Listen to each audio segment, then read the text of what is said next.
आधुनिकता के इस बदलते दौर में रीति रिवाज, संस्कार और भक्ति साधनाएं भी तेजी से बदल रही है। ऐसे में जो सनातन धर्म की बार बार बात उठती है, क्या उस सनातन धर्म की भक्ति और साधनाओं को भी इस दौर में बदला जा रहा है? क्या सनातनी पूजाओं के नाम पर सनातनी पूजाओं का पतन हो चुका है? यदि भक्ति साधनाएं ही मनमानी हो जाएंगी तो मनुष्य जीवन के लिए इससे बड़ा दुख और कुछ नहीं हो सकता। सनातनी पूजाओं का हवाला देकर जो सबसे बड़ा झूठ आजकल बोला जा रहा है वो है गीता जी और वेदों के स्थान पर मनमाना आचरण करवाना। दर्शकों, इसका एक और जीवित उदाहरण है अघोरी साधु बनी ये महिला, जिनका नाम है दियानाथ। दियानाथ ने अघोरी साधु बनने की राह क्यों चुनी, ये जानकर आप समझ जाएंगे कि जीवन में केवल आध्यात्मिक होना ही काफी नहीं है। आध्यात्मिक क्षेत्र में सही दिशा मिलना सबसे महत्वपूर्ण है। पेशे से कभी डॉक्टर रही दियानाथ बिल्कुल नास्तिक महिला थी। फिर कैसे इनमें ये कठिन और भयावह जीवन जीने की चाह उत्पन्न हुई? दोस्तों, कई सारे लोगों की मान्यता है कि अघोरी कलयुग में भगवान शिव का जीवित रूप है। शिव जी के 5 रूपों में से अघोर भी एक रूप है और यही कारण है कि अघोरी बाबा अधिकतर शिव जी की आराधना करते हैं। हालांकि वो अपने आप को शक्तिशाली बनाने के लिए माँ काली की भी पूजा करते हैं और इन्हीं सब वजहों से इन अघोरी साधुओं के बारे में हमेशा लोगों को जिज्ञासा रहती है। भांग धतूरे के नशे में चूर ये साधु लोगों से दूरी बनाकर रखते हैं और इन्हें जीवन यापन करने के लिए किसी भी प्रकार की सुख सुविधाओं की जरूरत नहीं होती है। और ये भी कहा जाता है कि अघोरियों के पास भूतों और पिशाचों से बात करने के लिए खास प्रकार का यंत्र मौजूद होता है। यहाँ तक कि ये बात भी सुनने में आती है कि अघोरी बाबाओं के पास काली शक्तियां होती है, जिसकी वजह से वो मरे हुए लोगों से भी बात कर सकते हैं। तो ये बात भी सच है कि बहुत सारे इंटरव्यूज और डॉक्यूमेंट्रीज में कई सारे अघोरी बाबाओं ने ये बात मानी है कि वो इंसानों का मांस खाते हैं। अक्सर ये अघोरी शमशान घाट में ही रहते हैं और लाशों का मांस खाते हैं। उसके अलावा ये मर चुके शरीर के द्रव्य का प्रयोग भी करते हैं, जिससे इनका ये मानना है कि ऐसा करने से इनकी शक्तियां बढ़ जाती हैं। अभी हम बंगाल के तारापीठ में हैं और अभी जहाँ हम हैं ये शमशान है। यहाँ पे बहुत सारे अघोरी लोग रहते हैं और उसी में से एक अघोरी हमारे साथ, महिला अघोरी हमारे साथ है, जो डॉक्टरी का पढ़ाई करने के बाद जर्मनी में पढ़ाई की और उसके बाद से ये पिछले 8 साल 10 साल पहले से ये सन्यासी बन गई और अघोर जीवन को ये जी रही। अभी ये मसान के पास बैठी हैं, शमशान में ये बैठी हुई हैं। कैसी हैं आप? मैं बिल्कुल ठीक हूँ। क्या नाम हुआ आपका? अघोरी दियानाथ। अघोरी दियानाथ। आप कहाँ तक पढ़ाई की हैं? Post graduation diploma in aesthetics medicine and cosmetology. कहाँ से पढ़ाई आपका? ग्रेसवॉल यूनिवर्सिटी, जर्मनी। अच्छा, जर्मनी से आप पढ़ाई की, जर्मनी में रह के पढ़ाई की और इंडिया में आकर आप तपस्वी बन गई, अघोरी बन गई। इंडिया में रहते थे, यहाँ से गए थे पढ़ाई करने। फिर ऐसा कुछ हुआ ज़िंदगी में। ऐसे तो अचानक से कोई भी चीज़ नहीं होता है।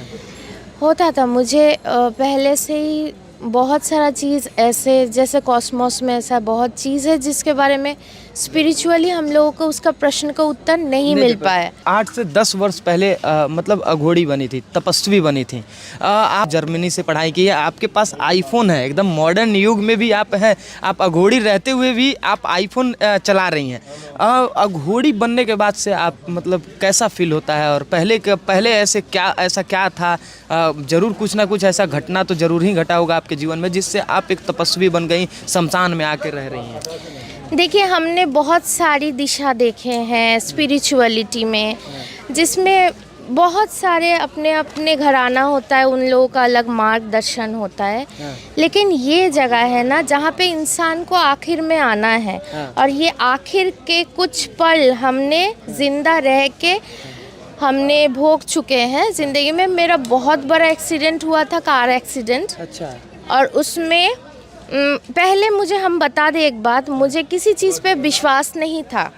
ना ये सारे स्टोन होते हैं, मंत्र होते हैं, काफ़ी सारा चीज़ होता है। मतलब हम धार्मिक चीज़ों पे, स्टोन पे, पूजा पाठ पे विश्वास नहीं था? कभी भी नहीं। लेकिन वही मोड़ घुमाने वाला जो मेरा ज़िंदगी में इंसिडेंट था कि मेरा बहुत बड़ा एक्सीडेंट हो गया जिसमें मेरा लेफ्ट बॉडी पार्ट पूरा स्मैश हो चुका था। अच्छा। हम कोमा में चले गए थे। अच्छा जी। उसके बाद से आप उसके बाद जी डॉक्टर ने जवाब दे दिया था घर वालों को कि और 72 घंटा और कुछ घंटा। मतलब आपका एक्सीडेंट हुआ जिसमें आपका आधा बॉडी काम करना बंद कर दिया था, डॉक्टर ने भी जवाब दे दिया था। कोमा स्टेज में हम थे।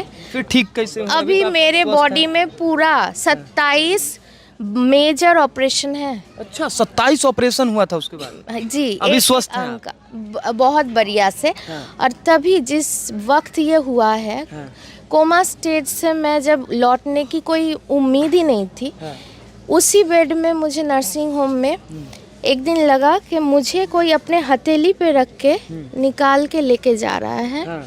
मैं अपने आप को थोड़ी दूर में खड़ी होके देख रही हूँ कि कोई मुझे ऐसे उठा के लेकर जा रहा है। अच्छा। हथेली पे रख के।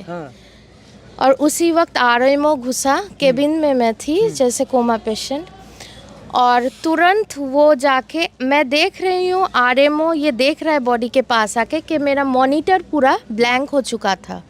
मतलब कोमा स्टेज ख़त्म करके मैं किसी और दुनिया में चली गई थी। वो मैं खुद देख रही हूँ।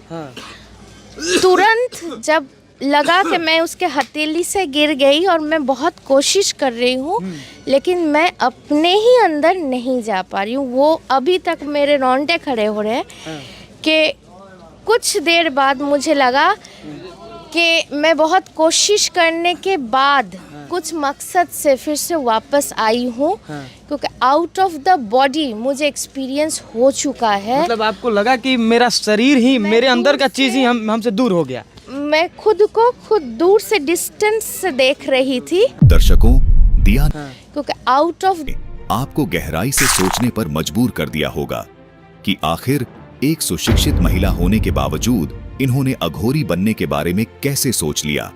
दर्शकों, दियानाथ ने कहा कि आध्यात्मिक जीवन को लेकर उनके मन में बहुत सारे सवाल थे जिनके जवाब उन्हें कहीं नहीं मिले।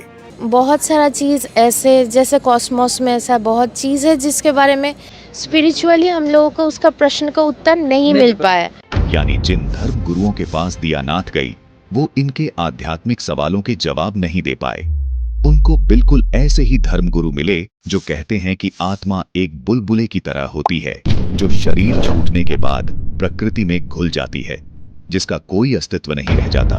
लेकिन दियानाथ ने अपनी आप बीती में जग्गी वासुदेव जी को सरेआम गलत और झूठा सिद्ध कर दिया और साफ कर दिया कि जब उनकी आत्मा और शरीर अलग हुए तब भी वो अस्तित्व में थी और आज भी अस्तित्व में है, यानी अपने शरीर में मौजूद है। ऐसे धर्मगुरुओं ने दियानाथ जैसे न जाने कितने ही श्रद्धालुओं को अपने इस अज्ञान के कारण पथ भ्रष्ट कर दिया है। दर्शकों, प्रभु पाने की तलाश में अघोरी बनी इस प्रभु प्रेमी आत्मा को जरा सा भी आभास नहीं है कि जिन सवालों के जवाब ये अघोरी बनकर तलाश रही हैं, यहाँ भी इनको सिवाय निराशा के कुछ प्राप्त नहीं होगा। यहाँ भी इनके जीवन के साथ धोखा ही हो रहा है, क्योंकि अघोरी साधु शिव को अपना आराध्य देव मानकर अपने जीवन के कल्याण की आस लगाए इतनी घोर साधना करते हैं ताकि इस जीवन के बाद इनको कभी कोई दुख न हो, कभी इनकी जन्म मृत्यु न हो। इसलिए अपने वर्तमान जीवन को शर्म हया, मान मर्यादाओं से ऊपर रखकर घोर साधना करते हैं। इस जीवन में सुख की आस भी नहीं करते, लेकिन दुर्भाग्यवश ये साधना भी इनके दुख का ही कारण बनने वाली है, क्योंकि इन तथाकथित धर्मगुरुओं ने इनको पवित्र शास्त्रों से परिचित नहीं करवाया। क्योंकि शास्त्रों में प्रमाण है कि भगवान शिव स्वयं परम अक्षर ब्रह्म के भक्त हैं। ये विचारणीय विषय है कि एक भक्त दूसरे भक्त को मोक्ष कैसे प्रदान कर सकता है। एकमात्र संत रामपाल जी महाराज ही हैं जिन्होंने पवित्र शास्त्रों को भक्त समाज के सामने रखा है तथा उनके गूढ़ रहस्यों को सभी के सामने उजागर किया। दर्शकों, सोचिए कि ये महिला सैकड़ों अघोरी साधुओं के साथ शमशान घाट में बैठी है। शमशान में जल रही चिताओं का धुआं इनके मुंह पर आ रहा है, लेकिन इस बात की परवाह न करते हुए भी ये अन्य अघोरी साधुओं के साथ परमात्मा पाने के लिए दृढ़ता से लगी हुई है। संपूर्ण जानकारी के लिए देखिए सनातनी पूजा के पतन की कहानी संत रामपाल जी महाराज की जुबानी भाग 3। स्पिरिचुअल लीडर संत रामपाल जी महाराज फेसबुक पेज पर। इस पूरी वीडियो का लिंक हमने नीचे डिस्क्रिप्शन बॉक्स में दे दिया है। इस विषय पर और अधिक जानकारी के लिए आज ही डाउनलोड करें संत रामपाल जी महाराज ऐप।